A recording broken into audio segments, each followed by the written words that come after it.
Muy buenas noches a todos y todas. Es un placer para mí darle la bienvenida a este nuevo encuentro que hemos denominado Adoración o Idolatría en el siglo XXI.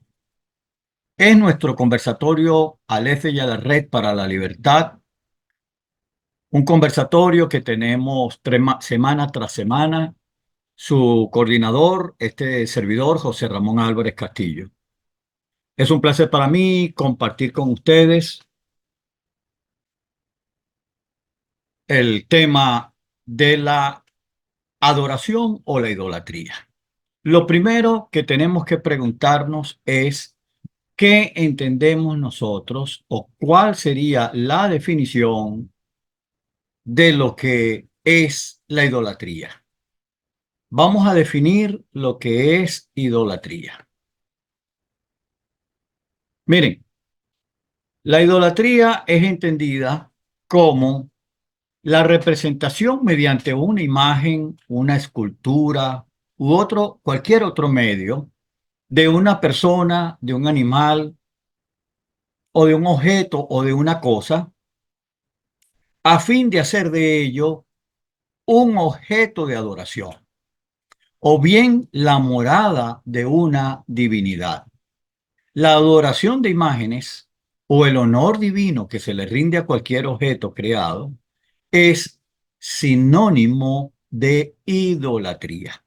Idolatría es la acción de rendir tributo y o adoración, como decía el párrafo, a una imagen esculpida, una escultura eh, de una persona o una imagen o u otro medio, es decir, una fotografía, una representación simbólica como por ejemplo una escultura, una piedra, una roca.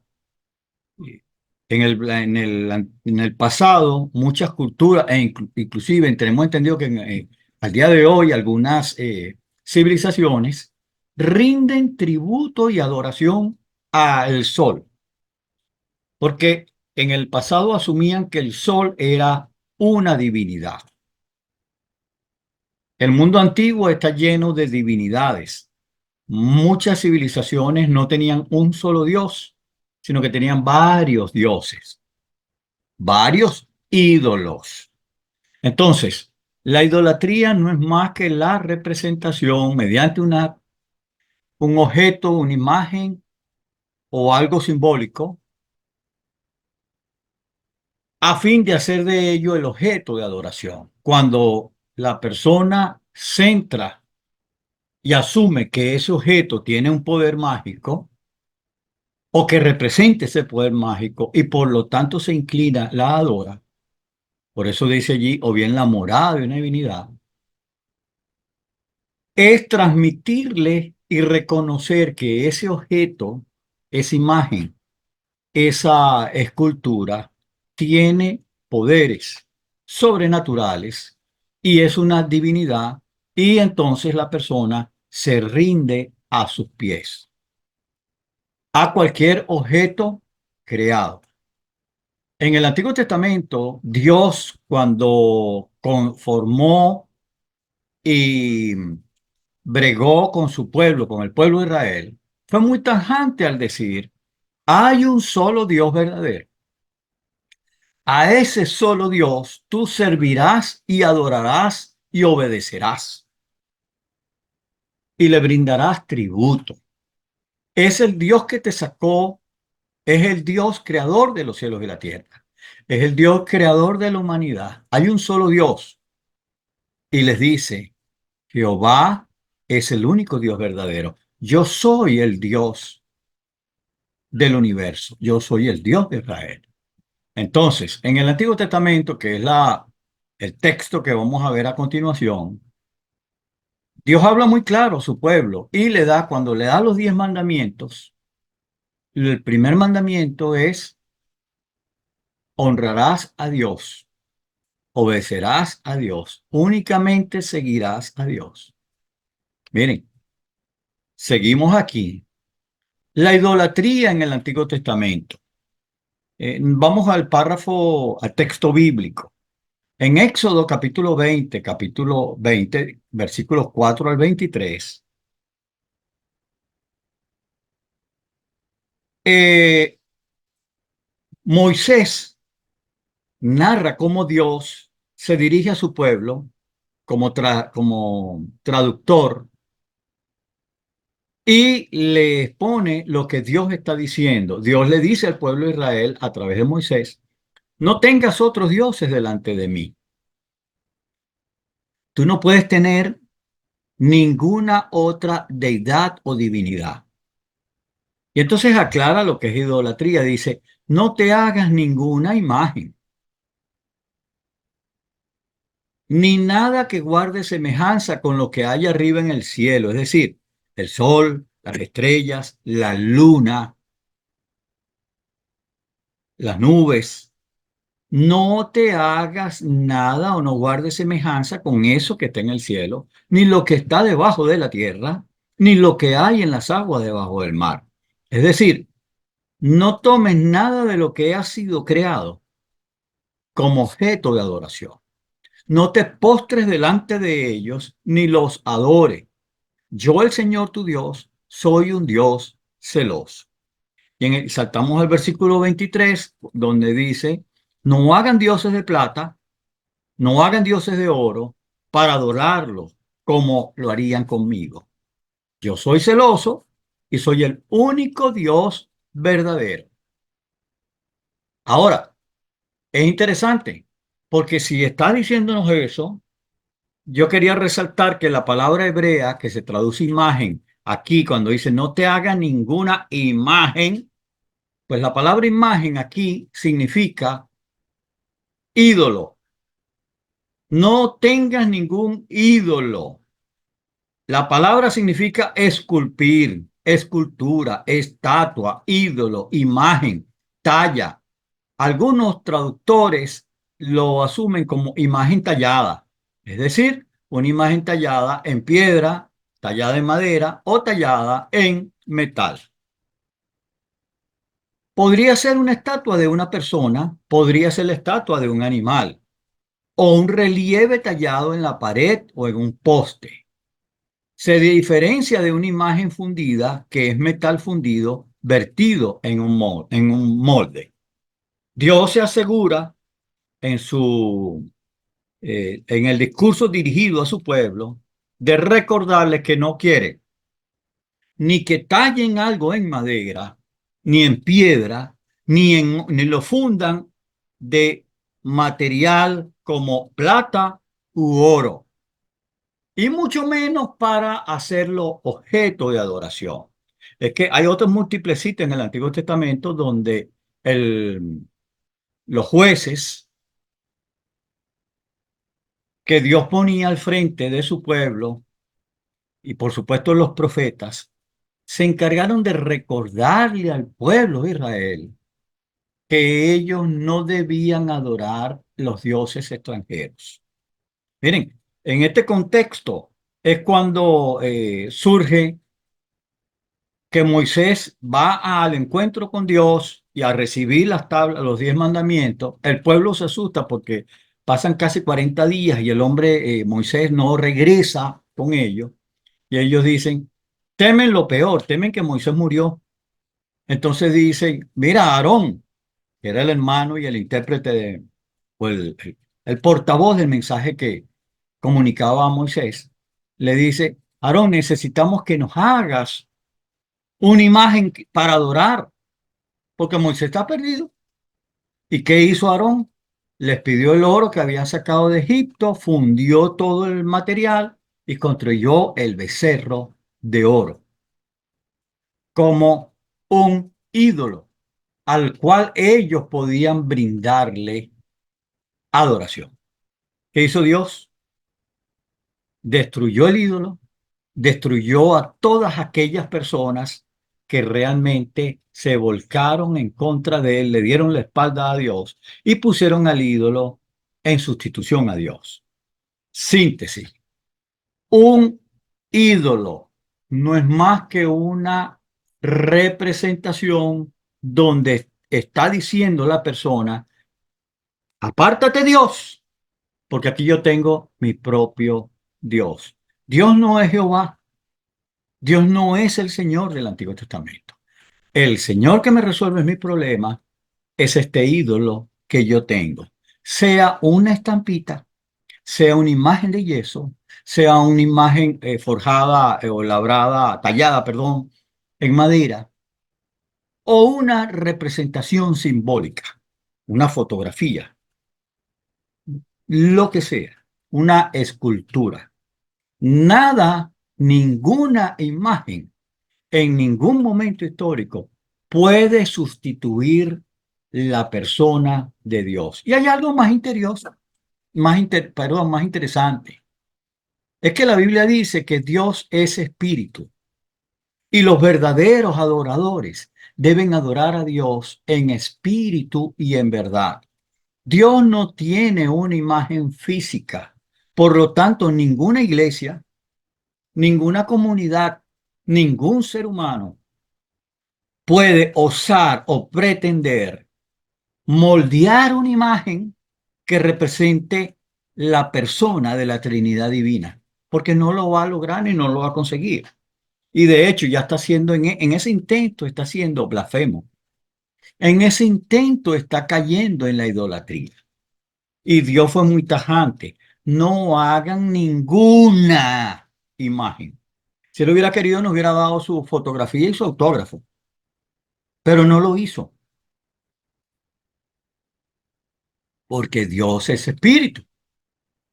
La única manifestación que nosotros tenemos física de Dios es la encarnación de su Hijo, nuestro Señor Jesucristo. Él es la imagen visible del Dios invisible. Eso es lo que predica y señala el Nuevo Testamento. Jesucristo es la imagen visible y lo del apóstol Pablo lo ratifica en sus epístolas, en sus cartas. Realmente la persona de Dios la adoramos en espíritu y en verdad. Y reconocemos la obra de su Hijo amado, quien se sacrificó por morir por en sustitución por nuestros pecados y delitos de desobediencia. Ahora, el Antiguo Testamento nos lo muestra así. La síntesis es cuando ponemos un objeto o una representación de cualquier persona, cualquier animal o cualquier acto natural de la naturaleza u objeto de la cosa de la naturaleza, y le damos a ellos una autoridad o un poder que no tienen y rendimos nuestro tributo y nos amoldamos y creemos que esa cosa que hemos creado nos va a responder, nos va a cuidar, nos va a proteger. Primero que estamos mostrando nuestra ignorancia, pero segundo estamos mostrando nuestro irrespeto a Dios, al Señor. Y me gusta porque el versículo 22, el versículo, perdón, 5 de Éxodo 20 dice, no hagan nada de eso, porque yo, el Señor, tu Dios, yo soy un Dios celoso. Aquí yo hago un paréntesis. ¿Tú crees en Dios? ¿Tú confías en Jesucristo como Señor y Salvador? Si eso es así, la Biblia te está diciendo, tú no necesitas ídolos, tú no necesitas imágenes, tú no necesitas representaciones físicas, tangibles, de una imagen que te represente a tu hacedor o a tu creador, o algún ayudante de él. Porque hay alguna persona que dice, no, no, es que yo no estoy representando a Dios, yo estoy representando a un ayudante de Dios, a un ángel o a otro ser humano, a un santo. Pero es que resulta que los santos no son los que hacen los milagros. Los santos no son la divinidad. Los santos están muertos y esperando la segunda venida de Cristo para redimir a su pueblo. Sabemos que ese es otro tema, el tema de los santos. Pero es bueno recordar que en el momento que cualquier persona muere, está establecido que todos vamos a morir. Cuando nosotros entendemos que los santos del Antiguo y del Nuevo Testamento y después del Nuevo Testamento han muerto con Dios, gloria a Dios porque fueron personas honestas, fieles, y le podemos brindar todo ese reconocimiento. Pero tenga por cierto que ellos ya no están vivos, ellos están en la presencia de Dios, no tienen más importancia ni más poder que el que tienen nuestros padres, nuestros hermanos, nuestros amigos en la fe. Pero ninguno de ellos tiene el poder ni para escuchar nuestras súplicas, ni para responder a nuestros problemas, ni siquiera para proteger a nuestra familia. Como algunos dicen, bueno, yo tengo a fulano de tal en el cielo, al doctor tal, a la virgen tal. Yo respeto, pero eso no es palabra de Dios. Ni en el Antiguo ni en el Nuevo Testamento nos aparece algo que diga que podemos hacer representaciones físicas y brindarle un reconocimiento e inclinarnos ante ellos y pedir y suplicar por favores, merecidos o inmerecidos.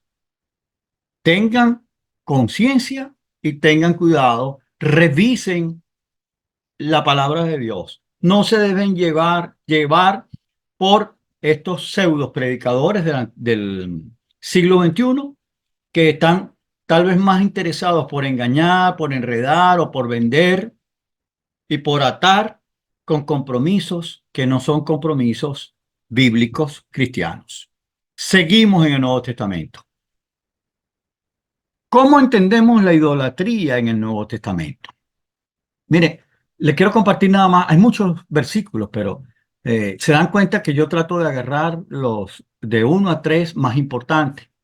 En Romanos capítulo 1, el apóstol Pablo, desde el versículo 22 hasta el 26, hace un recuento de cómo el hombre poco a poco cayó en la idolatría. Anteriormente, ese versículo 22 dice que Dios creó los cielos y la tierra, que creó a los seres humanos, y que los seres humanos en un momento de su historia empezaron a separarse de Dios y se crearon o se creyeron sabios, pero creyéndose sabios se volvieron necios y cambiaron la gloria del Dios inmortal por imágenes que eran réplica del hombre mortal. ¿Qué estoy leyendo y qué está diciendo Pablo aquí? Cambiaron la gloria de Dios inmortal e invisible por imágenes que eran réplicas del hombre mortal, de las aves, de los cuadrúpedos y de los reptiles. Mire, ustedes ven que el pueblo de Egipto tenía el gato como un dios o como una divinidad, el sol, la luna, las estrellas. Yo estoy nombrando uno, pero esas grandes civilizaciones adoraban los astros, adoraban algunos animales, otros adoraban a la serpiente y otros adoraban a sus héroes. Muchas de esas estatuas que nosotros los arqueólogos han ido consiguiendo y descubriendo, eran estatuas de hombres a los cuales le habían dado representaciones divinas. Eran divinidades creadas por los hombres para después ellos rendirle tributo. No sé si recuerdan que en un conversatorio anterior yo señalaba que el pueblo, los romanos tenían la costumbre de que cuando moría un familiar, ellos le prendían velas al familiar y ellos le levantaban un altar familiar en su casa donde lo adoraban, lo veneraban y empezaban a pedirle protección y cuidado. Y de allí vino lo de pedir la protección a los muertos. La iglesia lo fue absorbiendo, pero eso no es cristiano, eso es del paganismo romano. Ningún muerto puede cuidarme, ningún muerto puede escuchar lo que yo estoy diciendo. Eso no lo dice la Biblia. Por eso Dios les entregó a los malos deseos de su corazón, en versículo 24, que conduce a la impureza o a la inmoralidad sexual, de modo que degradaron sus cuerpos los unos con los otros. Es decir, de allí surgen las relaciones entre personas del mismo sexo o del mismo género masculino y del mismo género femenino.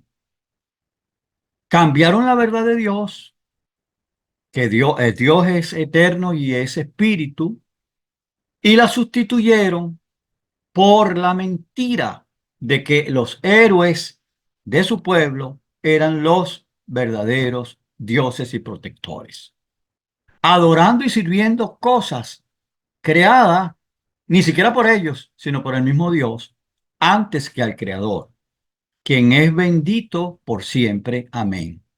¿Qué hizo Dios? Los entregó a pasiones vergonzosas y dijo, bueno, si es ustedes lo que ustedes quieren, denle, háganlo. Y lo que sigue, que no lo quise, lo corté allí, porque lo que sigue es exactamente que las mujeres empezaron a depravarse, los hombres igual a depravarse, y tenemos el siglo XXI.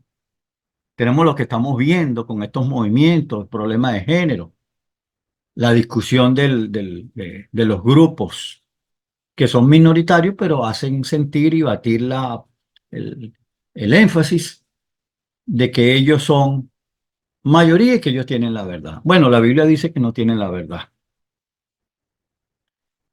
Juan en su primera epístola, en el capítulo 5, versículo 21, le dice a su audiencia, queridos hijos, aléjense de los ídolos, por favor.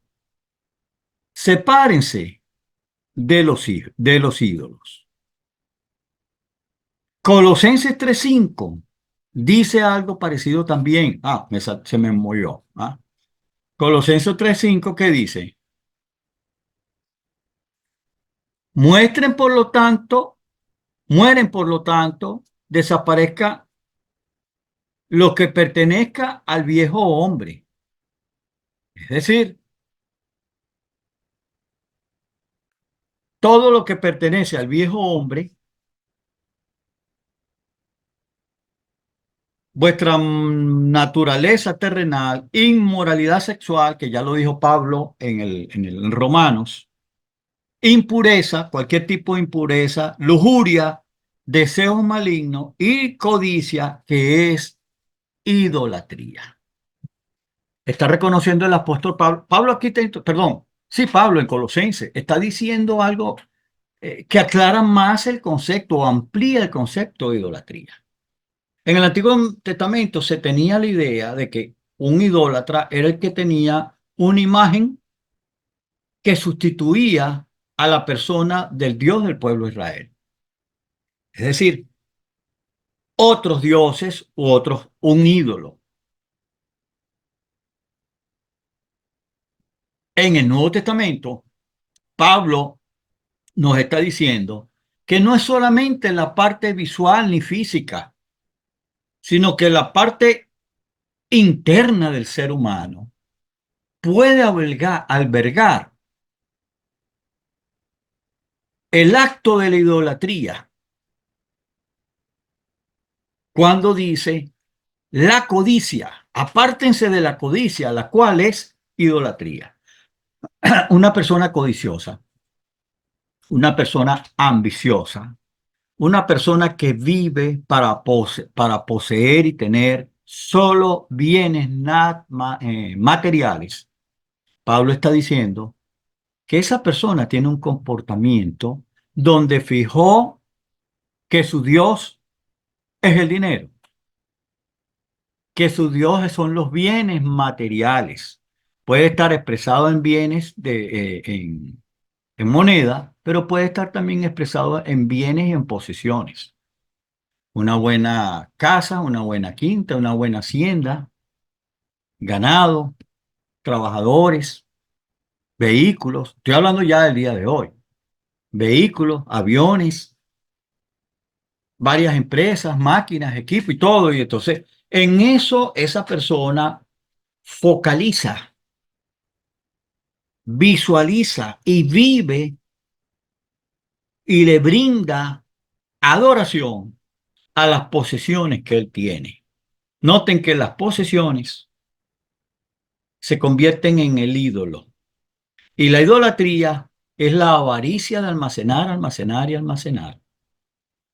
Esto ratifica que la idolatría, en resumen, es todo aquello que nos aparta de Dios y que sustituye a Dios y lo pone en primer lugar, desplazando a Dios a un segundo o a un tercer lugar. ¿Estamos? Miren, por eso aquí ahora lo ratifico. Un ídolo puede ser cualquier cosa que pongamos por delante de Dios en nuestras vidas. Cualquier cosa que ocupe el lugar de Dios en nuestro corazón es un ídolo. En el siglo XXI, en el presente siglo,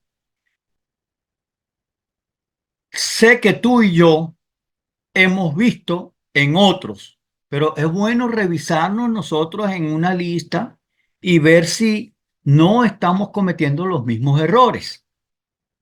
La pregunta primera que yo te puedo hacer es, ¿qué lugar ocupa Dios en tu vida? ¿Cuál es además del lugar, cuál es tu foco de adoración? ¿En quién concentras o te concentras para adorar en tu vida? Para reconocerlo en tus pasos. ¿Quién es tu Dios? Si tu confianza está en que tienes un problema y que si yo cobro, si yo hago negocio, si yo consigo dinero, lo resuelvo, obviamente tu confianza estará en el dinero. Si yo consigo una mujer y me caso con ella, yo seré el hombre más feliz y voy a resolver mi problema, que es lo otro, y a tener hijos. Entonces tu matrimonio puede ser tu ídolo. Pero vamos a leer más o menos las que tenemos aquí, ¿les parece? Primera, la primera es, las dos primeras están muy similares, ¿no? Son las posesiones o el materialismo.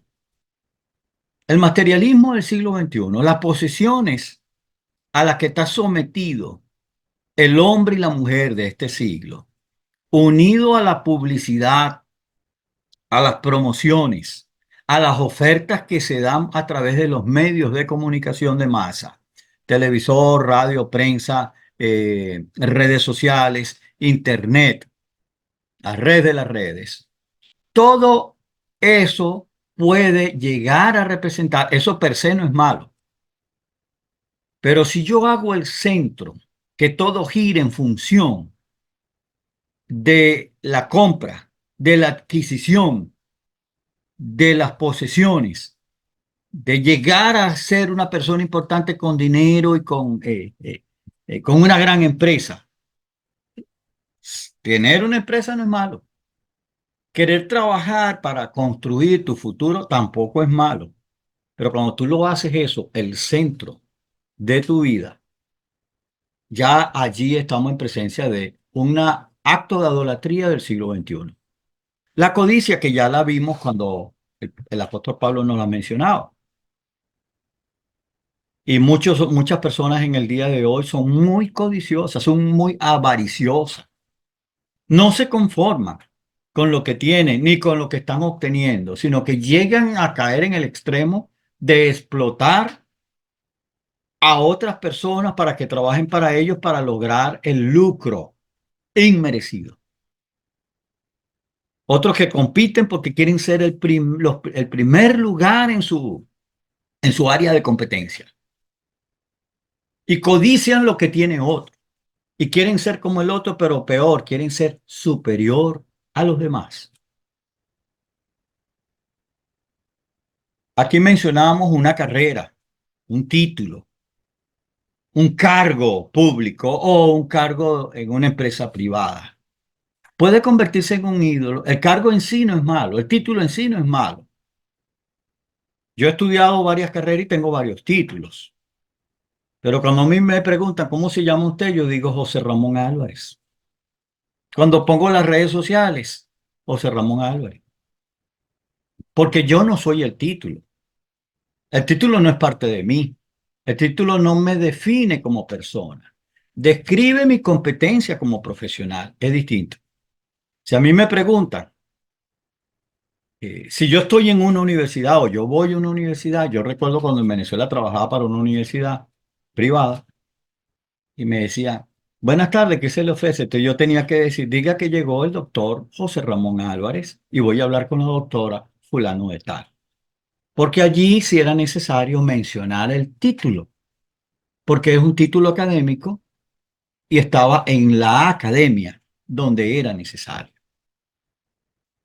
Pero eso no significa que si yo iba al supermercado o estaba en la calle o me paraba a tránsito o la policía me preguntaba, dame sus papeles, ¿cómo estamos? No, yo soy el doctor. No, no, no, usted no es nada. Usted es José Ramón Álvarez o Juana o Petra o Rosa o Jacinta o José.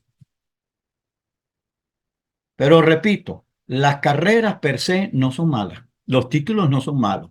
Los cargos no son malos. Se puede tener un buen cargo y ganar buen dinero y tener un cargo de mando. Pero tenga cuidado porque el cargo no lo define usted como persona, en primer lugar.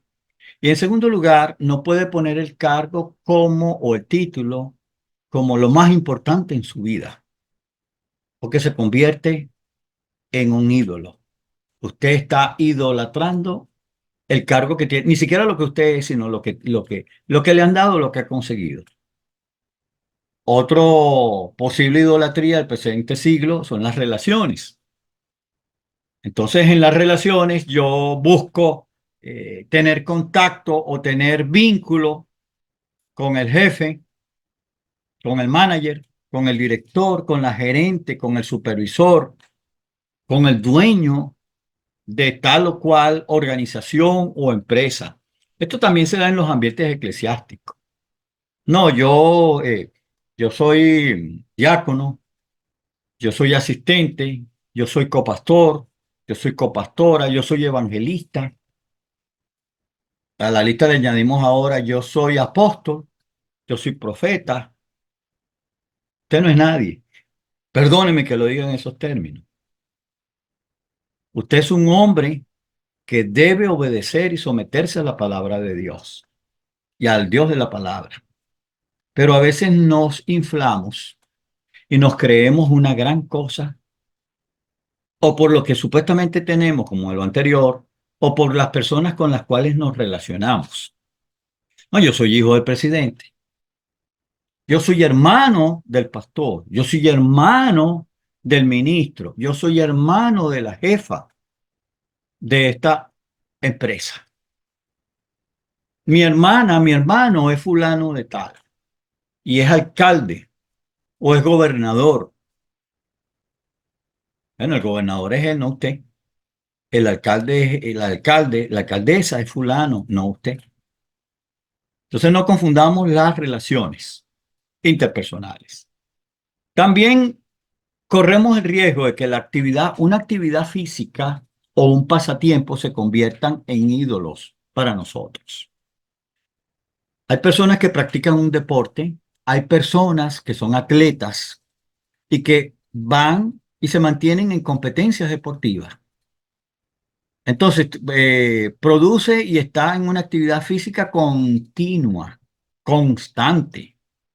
Y eso le produce tanto el estrés de un desarrollo físico como el de la competencia en la cual se supone que debemos quedar en primer lugar. Si logramos tener éxito en esa actividad física, hay que tener cuidado de que en sí misma ya no se convierta en un ídolo. Y no vivamos nosotros para nuestro cuerpo, no vivamos nosotros para una actividad física que desarrollamos o un pasatiempo. Miren, hay algo que aquí hay mucha tela que cortar, porque hay personas que han concentrado su vida, su dinero y su tiempo para el yo, para el yoísmo, para cuidar perdón, su propio cuerpo. ¿Qué pasa allí? Que hay en este siglo XXI hay una adoración al yo personal. Y entonces se ha levantado una ola y una onda de la adoración a nuestro propio cuerpo. La adoración desde la cabeza hasta los pies.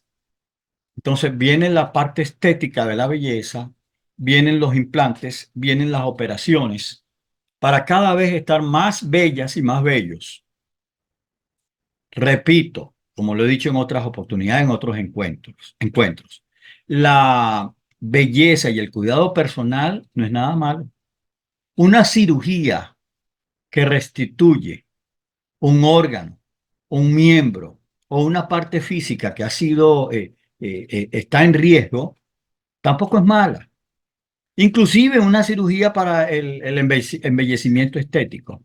Pero cuando tú vives de cirugía en cirugía, solamente para resaltar tu belleza física ante las otras personas, pudieras estar adorándote a ti mismo y poniéndote a ti en primer lugar por tu belleza, por las personas que te rodean, es decir, tus hijos, tu esposo, tu esposa, el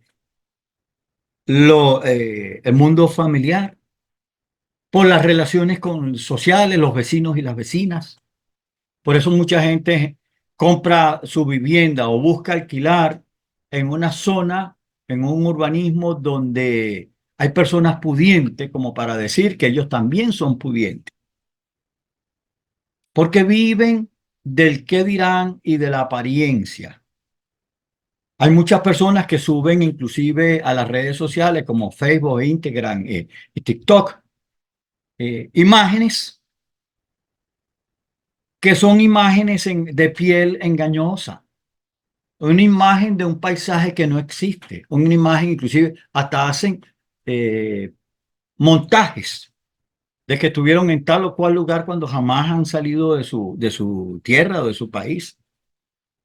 Pero hay que demostrar y tratar de engañar la adoración al cuerpo, la adoración a la posesión, a lo que no tengo, pero tengo que mostrar que lo tengo, para ver si atraigo o impresiono y consigo mayor cantidad de like posible por encima de lo que considero que son mis competencias. Entonces hay que tener cuidado de que no, leía yo a una persona que decía hay que tener cuidado inclusive del tiempo que te pegas a las redes sociales. Cuando digo te pegas, estamos hablando de que estés conectado, el tiempo que vas a estar conectado. Tienes que tener cuidado porque hay personas que duran hasta 18 horas con el teléfono aquí en la mano. Y eso no es de Dios, no es sabio porque ahí tú estás mostrando tu idolatría, tu concentración y adoración a una red. Y dentro de ella, tal vez mostrarte como que si eres la octava maravilla del mundo.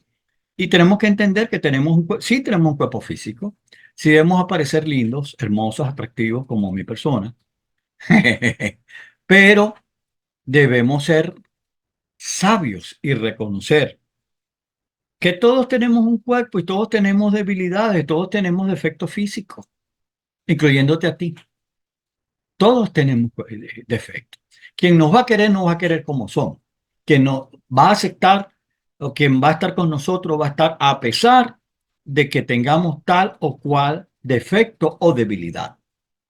No tenemos por qué estarla escondiendo, ni tampoco tenemos por qué brindarle tanto tributo y adoración a nuestro cuerpo, dejando a Cristo o a Dios en un segundo, un tercero o en ningún lugar. Cuando usted pone su yo en primer lugar, usted está quitando a Dios de su vida. Usted quiere vivir como cristiano porque dice que es cristiano, entonces quítese usted y deje que Dios ocupe el primer lugar y que Dios le diga a usted lo que usted debe o no debe hacer. Me extendí, pero creo que era importante tocar el tema a profundidad. Por otro lado, la adicción a la droga, al alcohol, al cigarrillo, a cualquier vicio, visible o no visible, créanme que es una forma de idolatría en el siglo XXI. La adicción a cualquier fármaco, a cualquier droga, fumar, beber alcohol, inyectarse cualquier sustancia peligrosa para el organismo, pero que lo va a subir a usted y a elevar en un mundo irreal, eso realmente es sustituir la presencia divina y la dependencia divina, así como las pasiones de la vida y la perversión sexual. Aquellas personas, lo dijo el apóstol Pablo en la lectura que tuvimos, decía Pablo que, y después Juan y Pedro igual, los apóstoles en general, decían que miren, las pasiones de la vida, el estar viendo algo y codiciarlo y desearlo, eso es pecado. Y si nosotros vivimos para eso, para nuestras pasiones, vivimos para el sexo, vivimos para, no podemos, como me decía un muchacho, es que yo veo una mujer y no me puedo aguantar, yo le digo, tú sí te puedes aguantar. Lo que pasa es que en tu mente ya estás pervertido, ya destruiste tu moral, porque Dios nos dice que nosotros fuimos llamados a dejar las cosas que hacen las personas que están sin Dios y sin Cristo en este mundo. Las pasiones de la vida, la perversión sexual, la adicción a las drogas, el amor desmedido al propio cuerpo, el querer lucir delante de los demás y rodearse de personas exitosas para mostrar que yo también lo soy. El tener que lucirse o chapear, como decimos en Venezuela, porque tengo un título, tengo una carrera o tengo un buen cargo. Codiciar ser millonario y el materialismo en general. Todas esas cosas, dice Pablo y los apóstoles, son referencias de lo que un hombre no cristiano hace. Y ellos dicen, las viejas cosas pasaron. Ustedes han muerto para el mundo, resucitaron en el Espíritu Santo para vida eterna. Por tanto, su comportamiento tiene que ser diferente. ¿Cuál es el comportamiento que nosotros debemos tener ahora que estamos en Cristo, en el siglo XXI? Pues mire, tiene que agarrar una tijera y agarrar cada uno de estos aspectos que yo he mencionado y cortarlo de raíz, arrancarlo de raíz. Como les dije al principio, y yo soy una persona que acabo de, hace poco escribí un libro y el primer libro que publiqué aquí en Estados Unidos se llama eh, El éxito, un privilegio de pocos. Y yo allí digo que toda persona, todo ser humano, cristiano o no, puede llegar a ser exitoso, pero el cristiano va a tener el éxito eterno y verdadero. Todos podemos ser exitosos, pero no exitosos a la luz de los cánones del materialismo del siglo XXI, sino ser exitosos a la luz de lo que la palabra de Dios me permite. Yo puedo ser millonario si me propongo un trabajo y una estrategia y me planifico e invierto y lo hago bien. Usted puede convertirse en un millonario. Dios no está en contra de los millonarios. Dios está en contra de esa persona que tiene los millones y se cree que ya no necesita de Dios porque sus millones los protegen de cualquier adversidad que pueda venir. Y cuando tienen los millones le dan la espalda a Dios y se olvidan de Dios y entonces empiezan a disfrutar de fiestas bacanales, fiestas sexuales, drogas, codicia, actividades físicas a espaldas de Dios.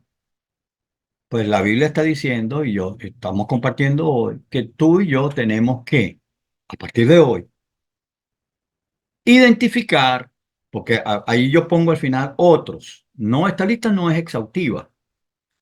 Cualquier actividad, cualquier objeto, cualquier representación a la cual usted le dedique la mayor parte del tiempo, esa actividad, esa persona, ese objeto, ese título, ese proyecto y esa meta que usted está construyendo puede ser el ídolo que lo separa de Dios y que sustituye a Dios. Revísese, examínese y vea si hay algún obstáculo entre Dios y usted. Si usted está poniendo o anteponiendo a una imagen, a una persona, y dice, no, porque es que esa persona está más cerca de Dios, entonces esa persona puede intervenir con Dios. Dios no necesita intermediarios, ¿sabían? Dios no, Dios no es como Papá Noel o San Nicolás, que le escriben las cartas y entonces según las películas y la historia y la leyenda, tiene sus asistentes que la leen y le dicen a Papá Noel, Este niño no falló en este año, así que él va a recibir su regalo. Dios no necesita eso, porque Dios es omnipresente, es omnisciente. Él conoce todo. Él sabe todo de ti y sabe todo de mí. Si tú tienes que pedir algo, no tienes que decirle a Pablo, a Pedro o a la Virgen tal o al santo tal, que por favor te hagan el favor de hablar con Dios, interceder con Dios para que te arregle y te responda, te haga este favor. Es que tú tienes la posibilidad de hablar directamente con Dios. ¿Cómo? Bueno, Jesucristo nos dio su modelo. Jesucristo dijo, cuando ustedes quieran hablar con Dios, nada más lo que tienen que hacer es irse a su cuarto, cerrar las ventanas, inclinarse, cerrar sus ojos y decirle, oh Dios, Padre nuestro que estás en los cielos, santificado sea tu nombre. Y ahí está el Padre nuestro. No para repetirlo, sino como un modelo de que tú debes hablar directamente con Dios, presentarle, reconocer tus fallas, pedir perdón por tus errores y a la vez presentar tus problemas y pedirle a Dios que te ayude en cualquier cosa que tú necesites. No necesitas intermediario, ni la figura del religiosa del representante de tu organización o congregación. Nosotros los que estamos, yo soy pastor y como pastor te puedo decir que lo que yo puedo hacer no es intervenir por ti delante de Dios, es hacer oración contigo para que Dios escuche lo que tú necesites y te dé respuesta en ese sentido. Mire, hemos hablado. Hoy no di la oportunidad de que ninguna persona interviniera, pero a Dios gracias, estamos mostrando o hemos mostrado la definición de la idolatría. Es todo aquello que nos aparta de Dios y que nos pone a Dios en un segundo o en un tercer término. Cuando sustituimos a Dios en nuestro corazón, estamos en presencia de idolatría. Ah, se me olvidaba. Puede ser un teléfono celular. La idolatría del siglo XXI es múltiple. Ah, tengo el mejor teléfono. Entonces paso todo el día y lo luzco y que vean que es la marca tal, que tiene un corazoncito, que tiene un mordisco en la marca X. Pero puede ser un vehículo. Entonces tenemos un vehículo y entonces empezamos a tocar corneta, acelerarlo, bien sea una moto, una patineta, un vehículo de cuatro ruedas. Así somos. Si eso es lo que nosotros estamos mostrando a los demás, somos muy pobres de corazón. Y lo peor, estamos de espalda a Dios, que decimos que es nuestro Dios en el cual creemos. Si usted quiere adorar a Dios y usted quiere que Dios lo prospere, que Dios le bendiga sus posesiones, su carrera, sus relaciones, su cuerpo, créame que lo que usted tiene que hacer es poner a Dios en primer lugar, eliminar cualquier objeto, cualquier persona, cualquier imagen que le aparta de Él. Déjelos a un lado. Se lo digo yo con toda la autoridad del mundo. Déjelo a un lado, porque solo el Dios verdadero del Antiguo, del Nuevo Testamento y del día de hoy es el que puede hacer los milagros que tú y yo estamos pidiendo, previendo. Que cambie nuestra vida, que cambie la vida de nuestros hijos, de nuestros nietos, que nos cuide, que nos proteja. El único que lo puede hacer es Él. Y Él no necesita intermediario. Él solamente espera que tú y yo le adoremos en espíritu y en verdad. Señores, ha sido un placer para mí compartir el conversatorio del día de hoy. No será el último. Espero sus comentarios al final del video, debajo del video, sea a favor o en contra, no importa, exprésese. Si les gusta el video, por favor, denle like. Si lo desea, puede suscribirse a nuestro canal de YouTube para que se mantenga informado de los próximos eventos que vamos a estar compartiendo. Habló para ustedes José Ramón Álvarez, el portavoz de un mensaje eterno. Dios les bendiga. Hasta la próxima.